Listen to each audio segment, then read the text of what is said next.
Techniques Part 1, German Grip. I've received a bunch of emails asking if I can do a video lesson on German grip. So I figured, you know what, instead of doing a lesson on German grip like you can find hundreds of, and there are some great ones out there, why don't we end a few debates once and for all? I'm always asked, should I practice with just bounce? Or should I practice with resistance? Should I practice with power? Should I only practice lightly? Should I hold the stick here? Should I hold the stick here? So what I wanted to do right now is put together a series that's not only going to show you exercises, that's not only going to go through each of those grips week by week, we are going to go through the anatomy of each grip. And I literally mean inside your arm, from your shoulder to your elbow to your wrist. Every muscle, every tendon, how it operates, how muscle memory works. So listen, this is going to be absolutely fantastic. I hope you enjoy this. But before we dig into the exercises, we do have to sit down and start from scratch. And the first place we have to start with is the arm. So let's go sit over here and we're going to get right into that lesson right now. Thanks, everybody. So as I just mentioned, we have to look at our arm before we can look at the grip or do any of the exercises. But what part do we look at first? Well, we actually have to look at it from where it all starts. And most of the time we're told that it all starts at the shoulder. That's the initial point of our motion, that creates the momentum, that drives the arm, enabling it to complete the stroke, right? Wrong. And this is where one of the biggest misconceptions starts, and we're going to end this debate right now. Everything you do, everything you are, every move, breath, every day you see, every word you hear, and every beat you play starts in one place, your brain.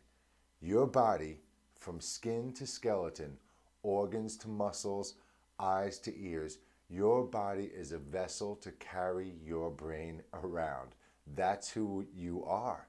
It's your computer, it's your database, it's where your emotions are created, it's where one little thought ignites, and that little pulse of energy can communicate with the other neurons, and then they collectively form, and that thought becomes an idea, and then that idea becomes a reality. And this is you. Your emotions and thoughts don't control you, because you are your thoughts and emotion. You are your brain. And to understand our arm, and to understand how we're going to properly use these techniques, we need to make sure we take care of our mind. We need to eat good. We need to take in plenty of nutrients. And we'll get into more of this over the next few weeks. But for now, let's start with a few little things. Let's start with thinking about what we don't think about. And we also need to start applying more thoughts to better our minds. And this is our starting point for us to do our simple stroke. It starts at the brain. It sends that signal traveling to each point, communicating and sending the signal as it goes all the way down to your hand, eventually in your fingers, and eventually ending up on the snare drum where we want it to be. But what is it that the brain is controlling that makes my skeleton move? Well, let's take a look at the shoulder.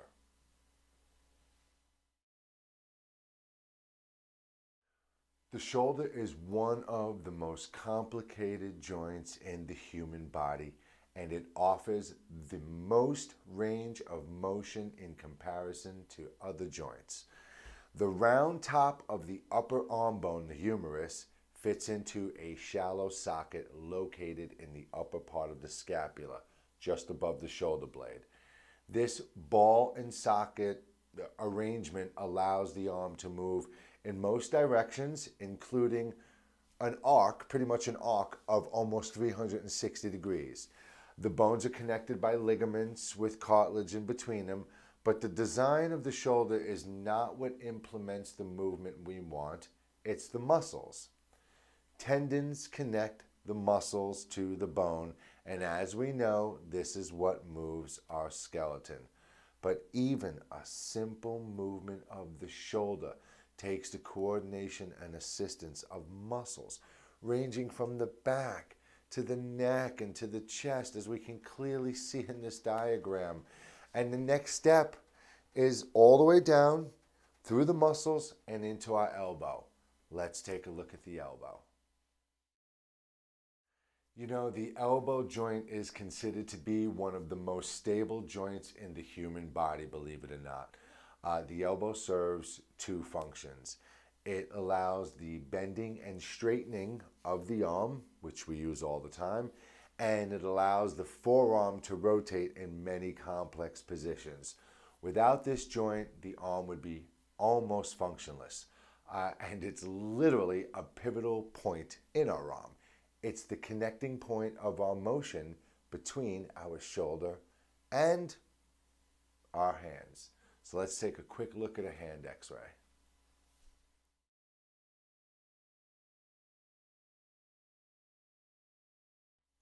Now bear with me because the hand is very complex. The movement and power of the wrist and hand are controlled by muscles and tendons that travel through the forearm and the hand. The flexor group on the inside or front of the arm control bending of the fingers and the wrist. The extensors on the outside or back of the forearm allow the hand to open up. Small muscles in the hand itself allow fine movement of the hand. We'll get into more of this with the French grip next week, but I wanted you to at least have that small understanding. Now, this all leads to the German grip and the techniques we can apply when practicing it. In German grip, our forearm should be parallel with the floor when we are in our standard practice posture. As you'll move around the kit, your palms should remain parallel with the drum head. Another large misconception is that the German grip is limited and only really good for powerful playing because it lacks the finesse of the finger techniques found in French grip. And that's because most people only know or practice one gripping position in German grip. There are actually two, position 1 and position 2. Let's take a look at them. German gripping position is very simple. Now, when you think of a basic rock grip, you're holding your hands like this. This is where you're holding, between your thumb and your forefinger, and you have your fingers around, and this is your motion. That's basically the most common German position. We're going to call that position 2. So, as I mentioned, your sticks on the head are basically form a 90-degree angle. Your arms will have a slight curvature at the wrist, as if there was an imaginary barrel in between you. So as you're sitting like this and you have your hands like this, now this is German position. Parallel with the floor, facing up, palms looking down at the ground. Okay? Position 1 is actually holding the stick between your middle finger and your thumb. Close the rest of the hand around it and lightly rest your pointer finger on the top. This is position 1 in the German grip. That's all it is. And you can switch from position 1 to position 2. Position 1, position 2. That's it. But the beautiful thing about position 1 is it gives you more control with your fingers. You can get that power with position 2, and you can get the finesse with the fingers in position 1, okay? So that's the German grip, okay? Right here. With these two gripping positions in mind, let's look at some samples of some techniques we can apply initially using different movement with our arm and different motion with our wrist.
Now with these techniques, I'd like you to practice a few basic rudiments.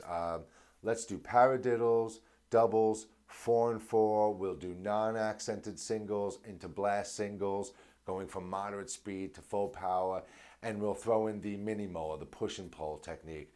We'll do these for 1 minute in position 1 and 1 minute in position 2. But the last thing we have to touch base on is maintaining your muscles. And since we'll be really working the muscles in our arm, especially our forearm, we'll want to stretch it before and after practice. And this one simple stretch will be the best way to do that this week. So let's take a look at this one quick little stretch.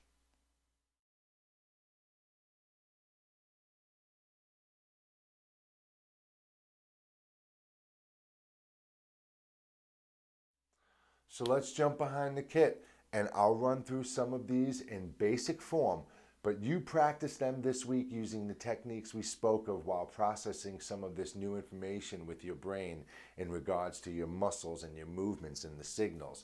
All right, let's get back behind the kit now.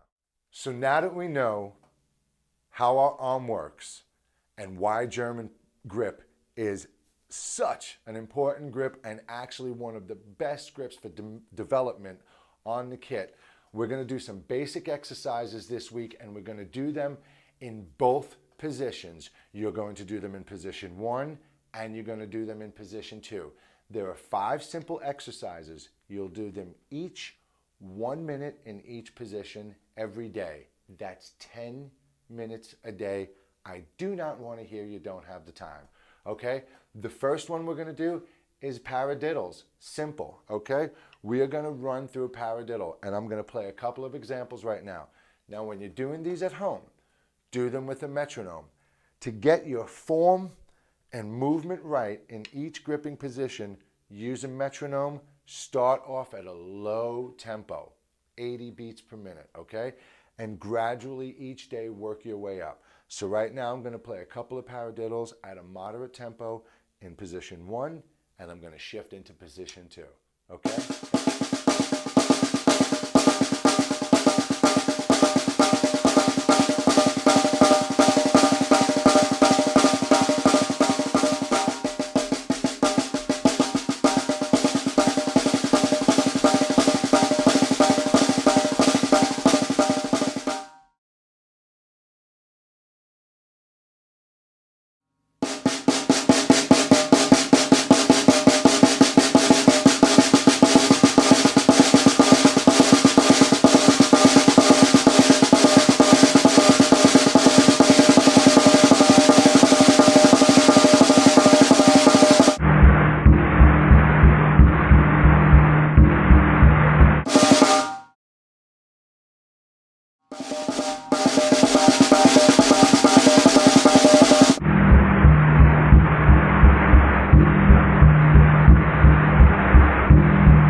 Is going to be doubles, nice and simple again.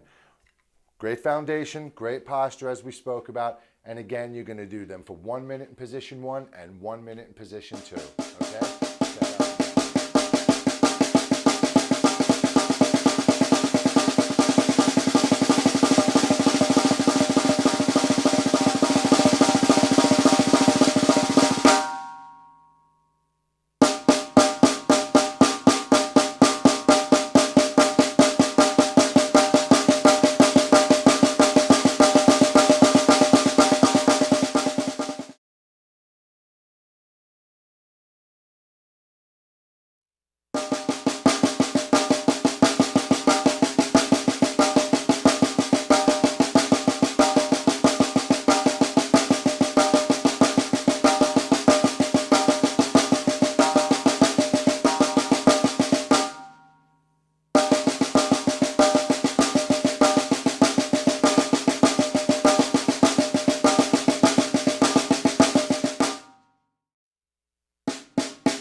So there you go, everybody. We have decoded the German grip. We've got some great simple exercises to go over this week. Once again, you're going to do them all 1 minute each in position 1, and you're going to do them all again in position 2 for 1 minute each. It's going to be about 10 to 12 minutes a day for this week. You can definitely do it. Next week, we decode the French grip. I'll see you then. Take care, everybody. Namaste. Thanks.